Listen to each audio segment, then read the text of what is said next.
සන්ධ්‍යාවක් වේවා හැමෝටම. අපේ ගෙදර තියෙනවා ලස්සන පළතුරක්.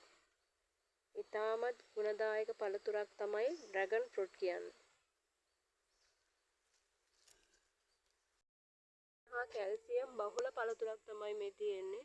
තන්තු ගතියෙන් පොහොසත් හින්දා ආහාර මාර්ගයට ඉතාමත් හිතකර වෙනවා. කාබෝහයිඩ්‍රේට් සහ සීනි ගොඩක් අඩුවෙන් තියෙන්නේ. ඒ හින්දා දියවැඩියා රෝගීන්ට ආහාරයට ගන්න පුළුවන් මේ පළතුර.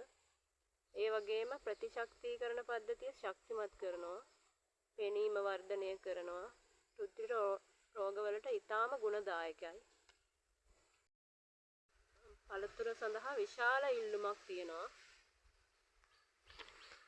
ඒ වගේම හෘද රෝගීන්ට, පිළිකා රෝගීන්ට ඉතාම ගුණදායක පළතුරක් තමයි. එතන පළතුර කඩන්නයි හදන්නේ. බලමු කඩලා. හරිද?